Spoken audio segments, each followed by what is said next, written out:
আমরা এখানে কোনো বাপের দোয়া মায়ের দোয়া করি না। এখন এতদিন পর্যন্ত শুনতাম মায়ের দোয়া পরিবহন আছে, আজকে মাননীয় সদস্যের কল্যাণে দেখলাম বাপের দোয়া কমিটিও আছে। সমস্ত বিশ্ববিদ্যালয়ের ভাইস চ্যান্সেলর সহ অন্যান্যদেরকে কারা নিয়ন্ত্রণে নিয়েছিল মানুষ, এগুলো আমরা বলতে চাই না। ক্রিকেট কন্ট্রোল বোর্ড কিভাবে আসলো মাননীয় স্পিকার? বাংলাদেশ ক্রিকেট কন্ট্রোল বোর্ডের ইন্টারিম গভর্নমেন্টের সময় তৎকালীন ক্রীড়া উপদেষ্টা ক্ষমতার প্রয়োগ করে সারা বাংলাদেশে জেলা কমিটিগুলোকে প্রভাবিত করে সেভাবে নিয়ে আসে। বাংলাদেশে যেগুলো রেজিস্টার্ড ক্লাব ছিল তাদের কাউন্সিলরদেরকে, হ্যাঁ, তাদেরকে প্রভাবিত করে সরকারি ক্ষমতা প্রয়োগ করে এবং হাইকোর্টে যে রিটটা দাখিল করা হয়েছিল সেটা হার্ড না করে পেন্ডিং রেখে, এখনো still it is pending with the chamber court I think, করে সর্বোচ্চ ক্ষমতা প্রয়োগ করে একতরফাভাবে ক্রিকেট বোর্ডের একটা বোর্ডিং করা। তার প্রেক্ষিতে বর্তমান গণতান্ত্রিক সরকার মাননীয় ক্রীড়ামন্ত্রীর নেতৃত্বে তিনি একটা ইনকোয়ারি বোর্ড করে দিলেন কি কি অনিয়ম হয়েছে না হয়েছে ফাইন্ড আউট করার জন্য। সেই তদন্ত কমিটি রিপোর্ট প্রদান করার পরে তারা ডিক্লেয়ার করলো এখানে যথেষ্ট অনিয়ম হয়েছে, আরো অনেক কথা আমি বলতে পারতাম, বলছি না।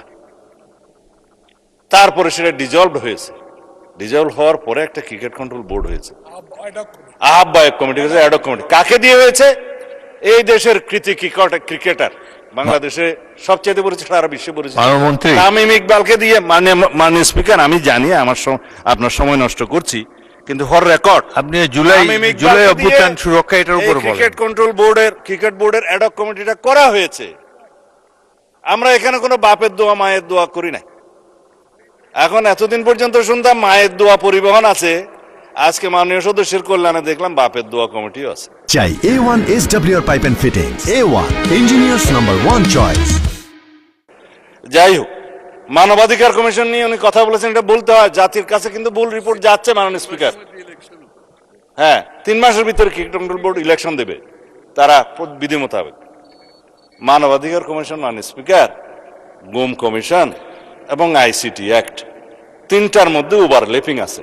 আইনমন্ত্রী পরিষ্কার করে কয়েকদিন আগে বলেছে, আমরা একটা স্বাধীন মানবাধিকার কমিশন করতে চাই যার সাথে মিল থাকবে গুম আইনের, যার সাথে মিল থাকবে আইসিটি আইনের।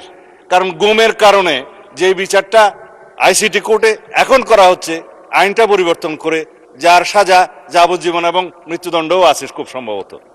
ইনভেস্টিগেটিং এজেন্সি তাদের আছে, প্রসিকিউশন টিম আছে, তদন্ত টিম আছে। তারা প্রসিকিউশন যখন একটা চার্জশিট দাখিল করে, ওরা বলা হয় ফ্রেমিং অব দি চার্জের আগে ফর্মাল চার্জ দাখিল করে। এই ফর্মাল চার্জ দাখিল করার পরে ইভেন সেই ইলেকশন করার জন্য আর উপযুক্ত থাকে না। এই শক্তিশালী আইনটার সাথে ম্যাচিং না করে আরো কম সাজার বিধান করে একটা টেম্পোরারি তদন্ত করার একটা দায়িত্ব মানবাধিকার কমিশনকে দিয়ে 1-1.5 বছর সময় বিনষ্ট হবে। তার চাইতে যিনি ভিকটিম, গুমের ভিকটিম, সরাসরি যদি আইসিটি অ্যাক্টে মামলা দায়ের করতে পারে, সেখানে তদন্ত হবে, তদন্তের জন্য আলাদা অর্গান আছে, প্রসিকিউশন টিম আছে, সেইটা ম্যাচিং না করে একটা গত ইন্টারিম গভর্নমেন্ট একটা, আমি বলবো, বালখিল্যপনা একটা আইন করে দিয়েছে। এবং সেটার সাথে মানবাধিকার কমিশনের একটা সিমিলারিটিস থাকবে। স্ট্রং মানবাধিকার কমিশন আমরা করতে চাই। এখন যে মানবাধিকার কমিশনকে যে সমস্ত ক্ষমতা দেওয়া হয়েছে, তার সাথে স্টেক হোল্ডারদের আলাপ আলোচনা ছিল না। স্টেক হোল্ডারদের সাথে আলাপ আলোচনা করতে হবে। We have a hill tax problem, বাংলাদেশে LGBTQ প্রবলেম আছে। আমাদের সামাজিক এবং অর্থনৈতিক এবং ধার্মিক সমস্ত কালচারকে মিলিয়ে তারপরে আমরা এই দেশের উপযোগী আন্তর্জাতিক মানসম্পন্ন ইনশাআল্লাহ মানবাধিকার কমিশন বিল আমরা এখানে আনবো, সেটা আমাদের কমিটমেন্ট। তার সাথে এগুলো বাধা দেওয়ার কিছু নেই। বিশ্ববিদ্যালয় এবং বাংলাদেশ ব্যাংক দখল কারা করেছিল মাননীয় স্পিকার ইন্টারিম গভর্নমেন্টের সময়, সেটা এই দেশের মানুষ জানে। বাংলাদেশ ব্যাংক কাদের নেতৃত্বে কিভাবে বাংলাদেশের অর্থনৈতিক নৈরাজ্য সৃষ্টি করেছে। আমরা মনে করেছিলাম বাংলাদেশের অর্থনীতিটা পুনরুদ্ধার করার জন্য তারা কাজ করবে, বিপরীত করেছে। আমরা এখন সাফার করছি। আর বিশ্ববিদ্যালয়, সমস্ত বিশ্ববিদ্যালয়ের ভাইস চ্যান্সেলর সহ অন্যান্যদেরকে কারা নিয়ন্ত্রণে নিয়েছিল মানুষ, এগুলো আমরা বলতে চাই না। এই ফ্যাসাদে আমরা যেতে চাই না। যাই হোক মাননীয় স্পিকার, আমি বিল উত্থাপন করতেছি যদি আপনি অনুমতি দেন।